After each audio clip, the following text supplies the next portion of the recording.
Hey everyone, Walter Crosby with Helix Sales Development, your host of Sales and Cigars. Today's episode was a lot of fun to record. It was one of those episodes where the guest delivers so much value. Jon Alwinson wrote a book called Relentless Sales.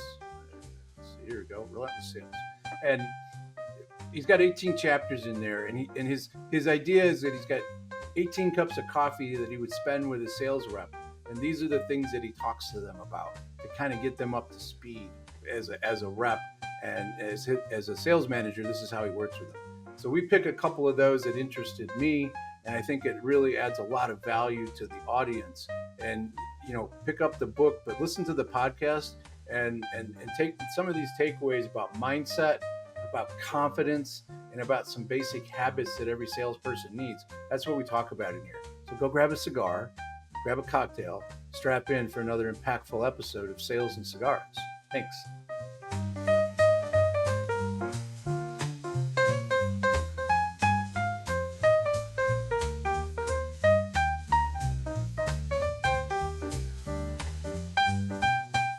So, Jon, welcome to the program. I appreciate you taking some time out of your busy schedule to jump on and have a chat. Yeah, Walter, thanks for having me. It's an honor to be on with you and excited about today.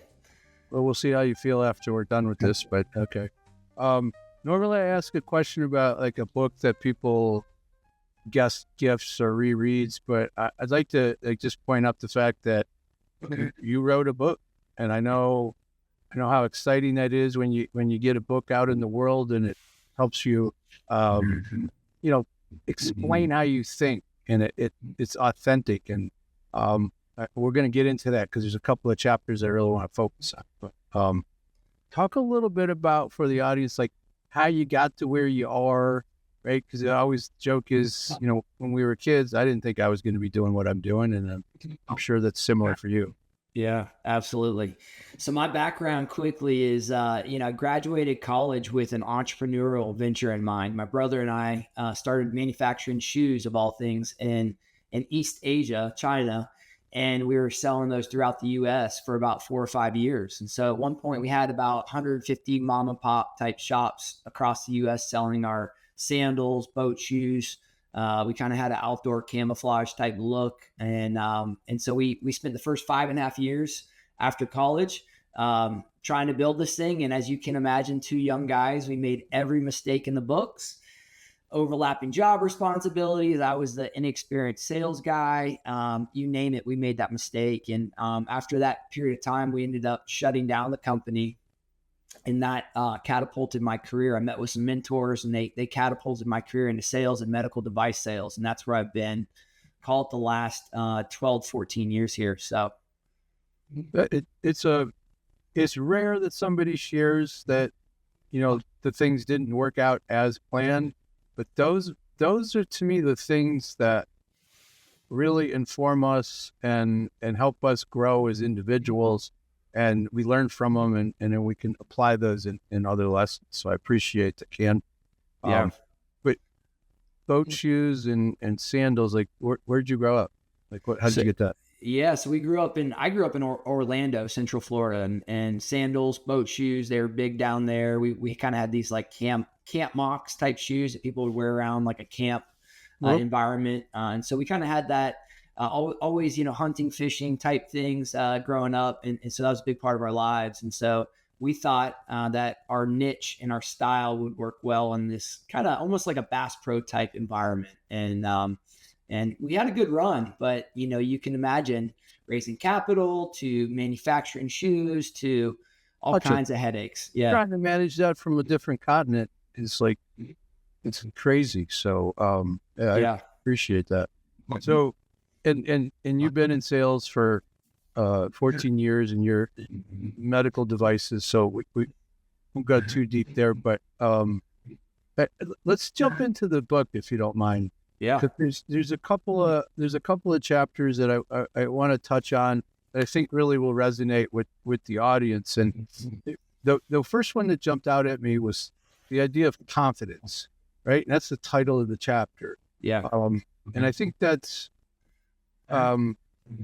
really important for a salesperson to, one, believe in themselves, and then believe in the product that they're selling. Because if you don't believe in what you're selling, because sales is really about helping people and providing value. So if you don't have that, so like when you talk about, could you expand a little bit on that idea of what your point was in the chapter for the audience? Yeah, absolutely. I think as salespeople, and I think those two things you just mentioned go hand in hand, right? If you're selling something that you're not confident, you're not going to be confident in front of your customers. But I think, speaking from experience, I've lived on both sides of that confidence continuum, either a little bit too cocky, arrogant, in the hubris realm, and then underconfident, lack of confidence. And so I think really finding that sweet spot of understanding who you are selling from a sound identity is kind of what I talk about. But confidence comes from elite preparation, comes from working for a company that you believe in and product you believe in, and or services, right? And I think it's a big part of sales. I think it's one of the most important parts of sales is having a confident yet humble demeanor. And I love the word humble. I think it's because we're trying to serve people. We have to believe that we're bringing value, and I like the idea of the hubris comes in. I think younger salespeople have that where they'll fall into that side where they get a little cocky because they had a win or they had a couple of wins and they feel like they know the product. And I've seen it come out in a meeting where I was like sales manager and they, I always let them run the meeting and I'm observing. And this young man was like, I can't believe you don't see the value of this, Mr. Prospect. And he said it with such, negativity. Yeah. And the prospect looked at me and I'm like, well, it's not wrong, but I think you did a shitty job of explaining to you our value. So let's reboot here. Right. We're able to save it, but I see that come out in the younger folks that are. Is that what you've seen, or is that where? Totally. Yeah, totally. And that's why I wrote this book too. I mean, I sit down with younger folks where I'm like, man, I need 18 coffee sessions with this person in order to get them kind of to where I think they need to be. And that's why I wrote the 18 chapters in this book. You're right. That earlier generation, they don't have enough life experience to be able to handle situations like that. And that arrogance does come out and leak out. And we have to be so careful because that's the last thing you want to project to a customer. Hey, thanks for being part of Sales and Cigars. I wanted to share a new project that we just launched. I wrote a new book called Scale Your Sales. It's written for the CEO. It's a short, powerful book that explains the 7 critical mistakes that CEOs make with their sales organization. It provides actionable steps that you can take to fix those problems in your business today. And it might even help you get out of the sales seat yourself. So, appreciate you listening to Sales and Cigars. You can find this book on Amazon or wherever you buy books. And, you can push back on a customer, you can challenge their ideas, but you got to do it from a place of service and that you're trying to help. Life experience, getting your nose bloodied. I mean, those are the best learning experiences in my mind, because they're if you ever get popped in the nose by somebody, that gets your attention. It hurts. And I think if they can see that and it resonates with them, and those are great learning lessons, as long as it's not, detrimental to their career and to life. You let the kid touch the stove once when they're younger to know that it's hot. They probably won't touch it again, but you don't want them face planting it. Agree. So there's another section in the book that you talk about. I refer to it as mindset and sales DNA. As I look at, there's like 6 components of that, but you refer to it as like the mental game. And, I think we're talking about the same thing, but can you kind of elaborate a little bit about what that is in your definition and why it's so important? Yeah, and I love how technical you get with it, but I think what I'm trying to say, it's all encompassing, right? Like success is largely dependent between what's between our ears, right, and how we think. And so so taking what you teach and you talk about in your book and others, and kind of incorporating what I talk about, I mean, it largely depends on how we process day to day. Do we get deflated after we get a no, right? Or do we reboot and I talk about, on owning the mental game, I talk about documenting our wins. For those, I talk about a good friend of mine, Nate, who went through a couple hard seasons where he wasn't making the sales that he normally was used to, and going back, and if someone's in a pitfall right now or a downtime in sales, learning how to get out of that period. And then I also talk about like the different skills and mentality I think it takes to just form a mental fortitude, essentially. Yeah, you're building the strength muscle to come back to it.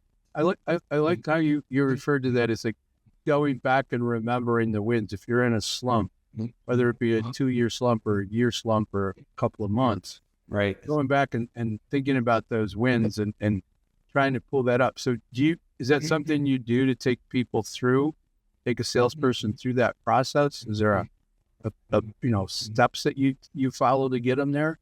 Yeah, I mean, essentially grab a sheet of paper, and when have you been successful from beginning, early parts of your life to where you're at now, and just get all the good stuff out there.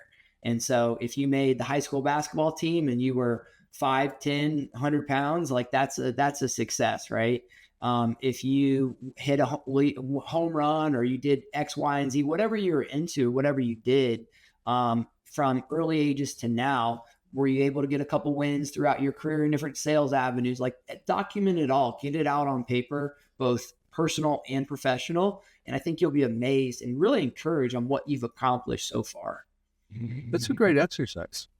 It's sort of how you might approach like setting goals and getting somebody to leverage their goals for their professional, but getting them to realize, because there's multiple roles, right? It's one of the things that I'll talk about. We've all gone through that identity and role exercise, the IR exercise, where we look at ourselves as a father, a brother, a son, right, an uncle, whatever that is. Maybe you're a barbecue master, maybe you're a great tennis player, whatever that is.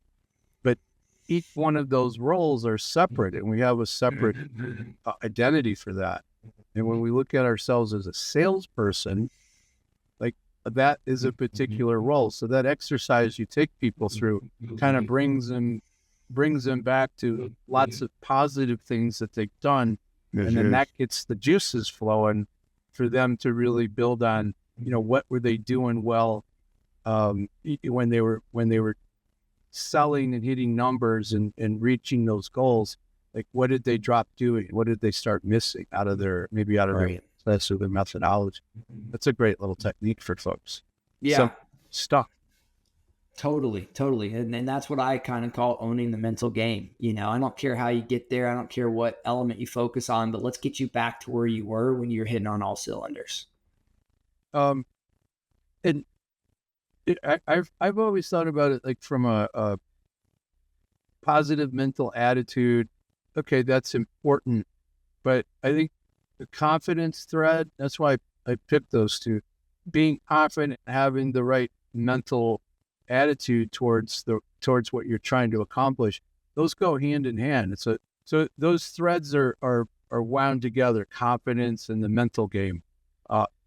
And is there anything else that's part of that, keeping your head in the game? Is there anything else that you think you focus on there? Yeah, I mean, we talk about in that chapter, in chapter 8, owning the mental game, we talk about keeping a tight schedule, right? Do you kind of have an organized schedule that you go about? I think people who are all over the place with their schedule, they have all over the place results. And so staying disciplined. We talk a little bit about goals and affirmations. And, then one of the big things I hit on is don't take criticism from people you wouldn't go to for advice. That's such a great quote. It's such a great. It's freeing, isn't it? Like stop caring about what people think in general, right? That's a really good idea in and of itself. But if you wouldn't take advice from somebody, then why give a shit what they think?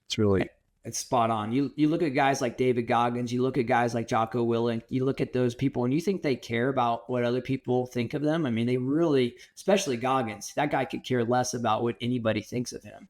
I've never seen it to that degree. And I think that ultimately you can still be a kind, warm, good person. But if you kind of train your mind and discipline your mind to not care as much about that criticism, which is hard, especially with guys like me, like I want people to like me. And most salespeople do. But if you can train your mind, you're going to have so much more success to move from a bad call or bad visit to next play mentality. And I think Audible calling out a next play to yourself when you have a down call or a bad meeting. Hey, there's nothing I can do at this point. Maybe I'll send a follow-up email, try to salvage this. But at the end of the day, you can't fall into deep emotional traps in sales. Otherwise, you just go up and down in the game. And roller coasters are no fun when you're riding them all day long. It gets old pretty fast, right? It does. It's not bad for that 7-minute little ride around the loop.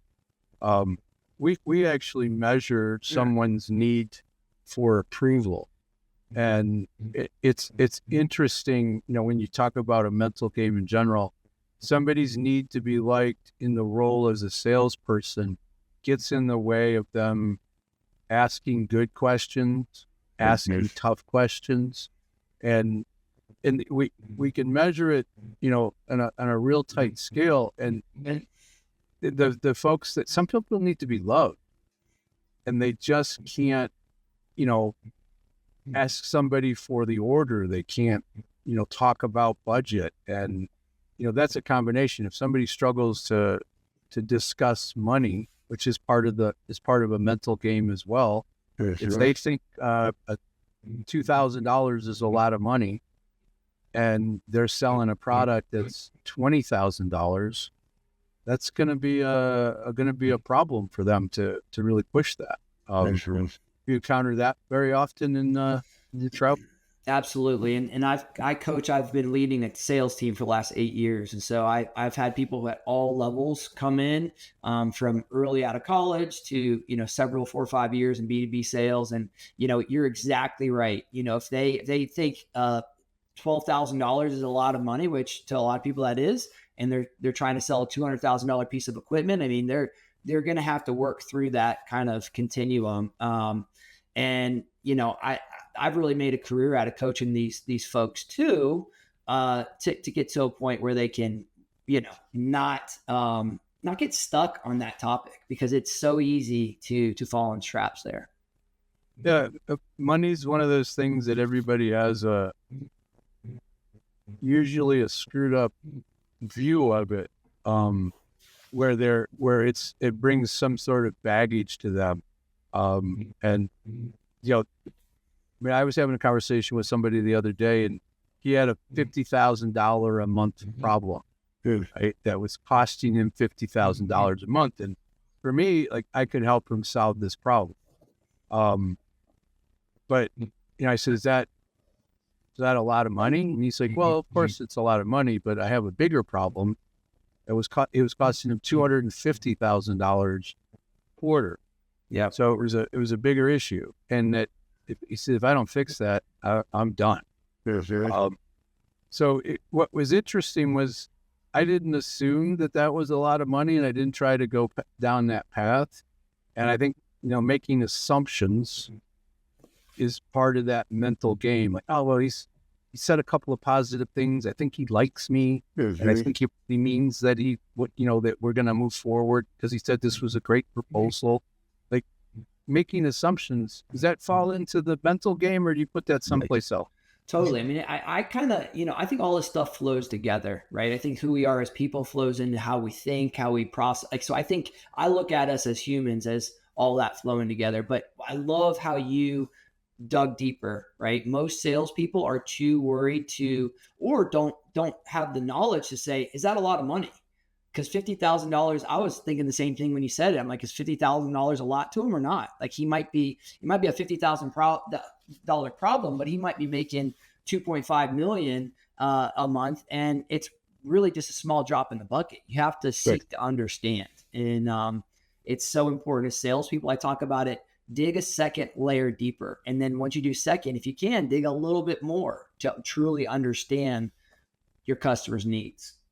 Yeah, that's a great point. Like when you think you're done asking the questions, ask another one. Right.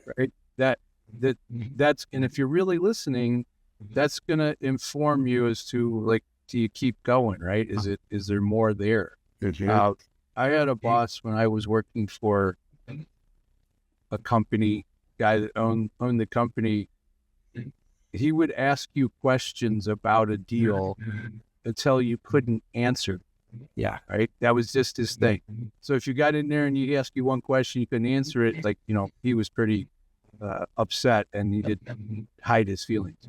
But so I got to a point where it was like, I could get three deep. And it's like, I got to get to 4. Yeah. Right. And that was my goal, right? To keep them going where I could answer a question. I would never BS him, but I would always, be ready to, like, how many questions is he going to ask me? What can I, what do I need to make sure that I know? And farthest I ever got was 7.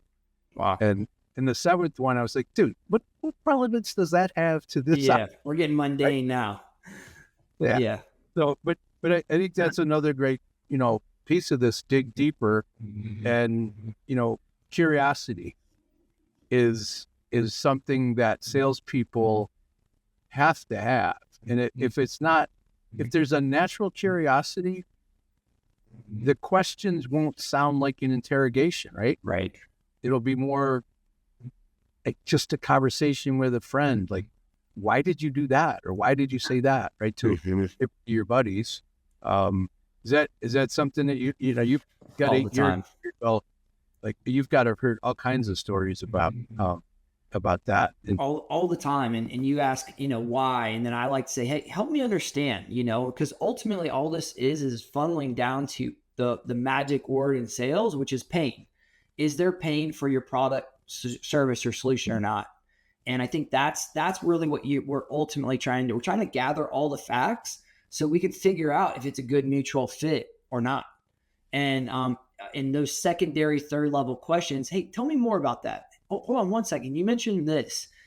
What effect does that have on the bottom line? And those curious reps that have the confidence, back to our first question, who have confidence, can do it in a way that doesn't feel like you're interrogating, but you're just curious. And I always joke around with my team and say, I'm not the smartest guy in the room.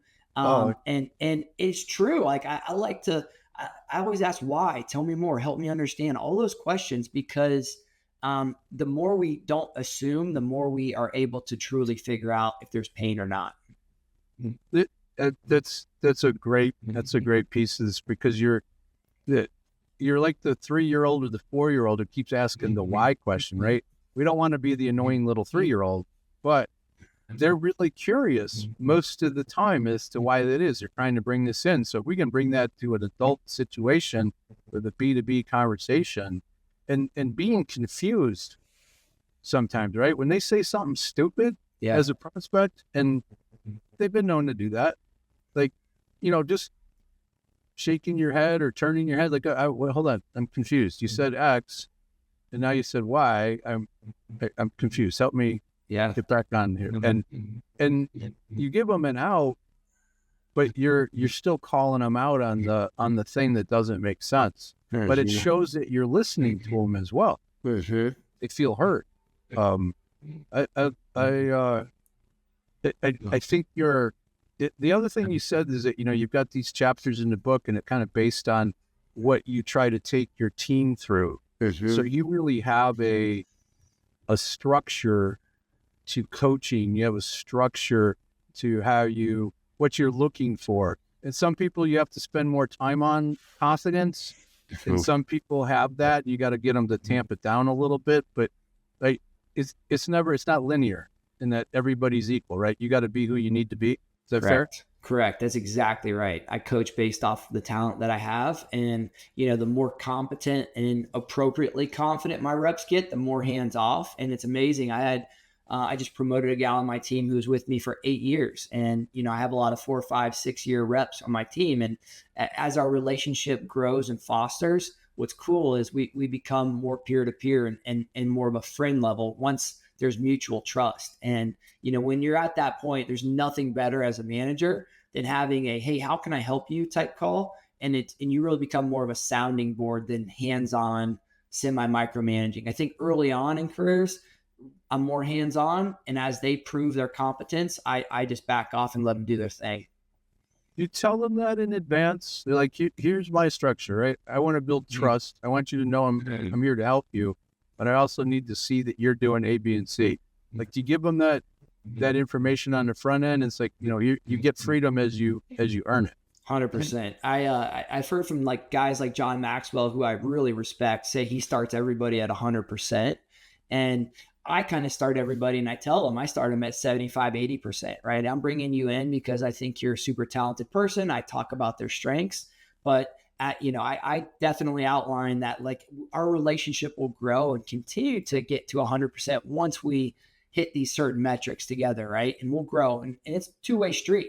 You're building your trust with me as I'm building my trust with you.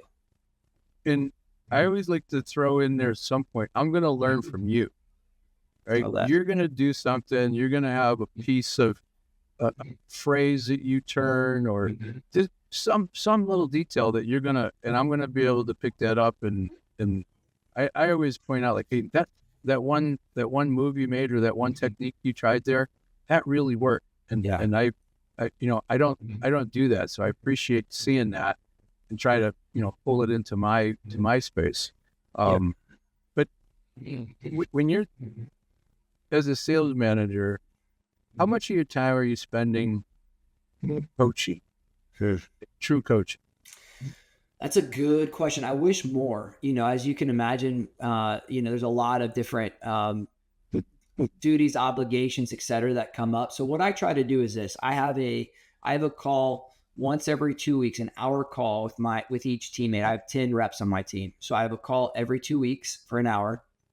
We have a team call usually about once every 3 weeks as a team collectively. And so in between that, it's more on, let me know if things are coming up. And then I actually try to physically be in the car with each rep once a quarter for 2 days.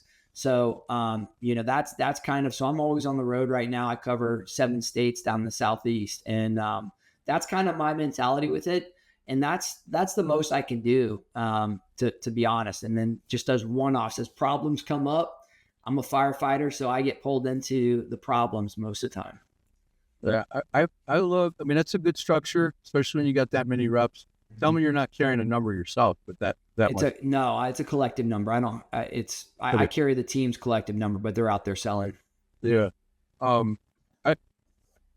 love that cadence and being out with them, because you get to see, how organized they are. You get to see how because you can't hide that stuff. Right.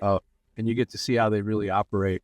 That's awesome. I've always said that coaching should be about 50% of our time. And I would, based on what you're saying and how much you're on the road, you're spending 50, 60% of your time with the rep. When you're with the rep, you're really coaching in some way.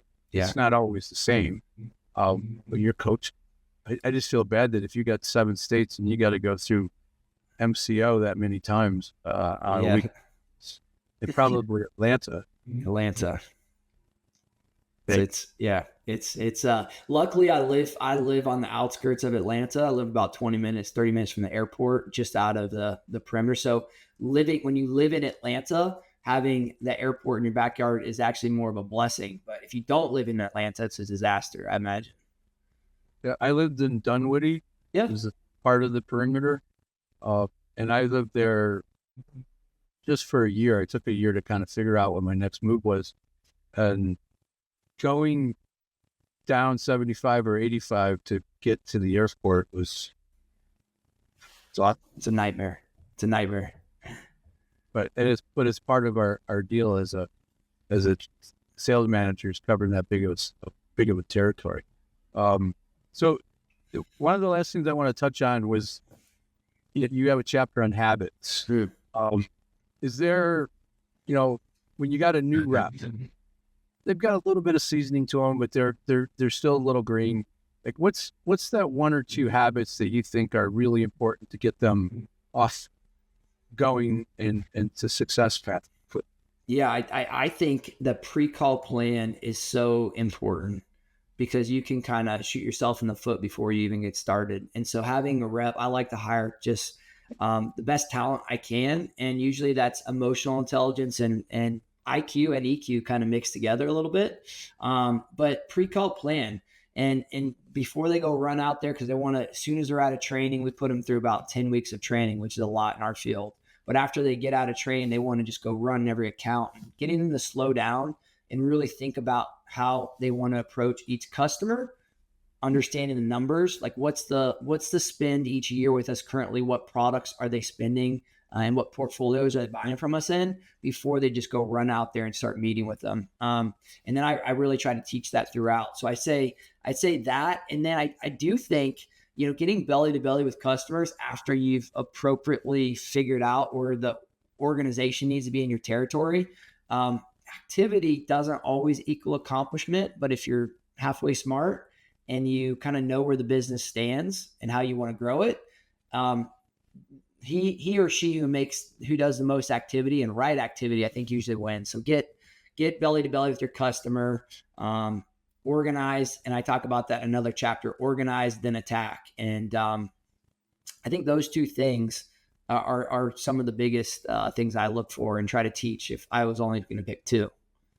I being organized and knowing that all of your customers are not A customers, and they don't all deserve the same amount of time, and which ones can grow, which ones can you get, increase your share of wallet. But sometimes it's not just from a pure financial point of view. It's like they don't want to change. They want to have two vendors or something, right? I'm just making it up, but understanding what that looks like. I love that. So best place for somebody to grab the book. Yeah. Just Amazon.com, Relentless Sales. You can look up my name, Jon Alwinson, right there. Thank you, Walter. And would love to connect with your audience. I'm on all social media platforms. So if anybody wants to connect, would love to have your support. I'm not gonna lie, I didn't read the whole book, but it was like I was drawn to a couple of those chapters, and I like the way you're thinking, you're wise beyond your years, man. So hopefully this has been a great experience. Where you got another book in you. Yeah, so I'm working on a management book right now. So kind of leadership management, I'm kind of formalizing. It's early stages now, but just similar to Relentless Sales. Like if someone's just getting into sales or is kind of newer to the game, I would say these are the 18 chapters that I would give you to learn the game. The same thing on the management side. Being 8 years in, I'm starting to kind of get my groove a little bit, starting to learn what leading a team looks like. And so just want to document that. And my goal is just to share those lessons along the way. I don't, like you said, I don't have it all together. I don't think anybody does, but the more we can learn from each other and share best practices, I think that's how we get better. Yeah. If we're not learning, we're dying. I mean, you got to be, it's like a shark, right? Sharks got to keep moving forward to stay alive. And that's kind of how I think we got to look at our education, our experience, right? We want to continually try to get a little bit better, and own it, as Jocko would say, extreme ownership. So last question, Jon, past or present relationship with cigars? Yeah. So love a good cigar. Typically after a sales year with my top reps, we'll smoke a cigar at our national sales meeting. So I like to do that on occasion.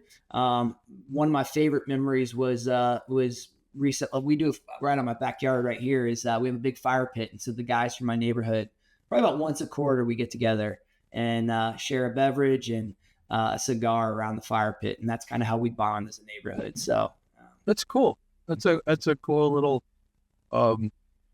cool neighborhood feature where you can get together and because cigars are social. At least for me, for the most part, it's a great way to get together with people. It doesn't matter if it's guys or gals, whatever. Like there's plenty of women who enjoy a cigar, and I just think it's cool to get together because you're really going to get into something, right? If you're sitting down with a big fat cigar, like you got some time to invest and have some conversations. You just got to go easy on the cocktails. yeah, exactly. My problem is I have to go easy on the cigar too, and not puff too quick. So that's something I'll get a quick headache if I'm taking a competitive streak to cigar smoking. Yeah, it's something you want to like pace yourself. Yeah. And especially if you're having one that's a little bolder than what you're normally like. I'm smoking a blind faith Alec Bradley, and this is a big cigar, and the first one I went after it pretty hard, like you described. Yeah. I didn't feel so good that afternoon. So yeah, I gotta be careful. Yeah. All right, man. Hey. I truly appreciate this. Good luck with the rest of the are you doing a tour? Are you trying to just get on podcasts? Like what's your just podcast right now, not doing any kind of geographic tour or anything like that, but just putting the word out through friends like you and just trying to get the word out through podcasts right now. So Relentless Sales, folks, it's really, if you're in the sales game or if you're managing salespeople or if you're an entrepreneur in that sales seat trying to get the hell out, there's some ideas in here that can help you stick that information in your team's head. So go grab the. Thanks, man. Appreciate it. Thanks for having me, Walter.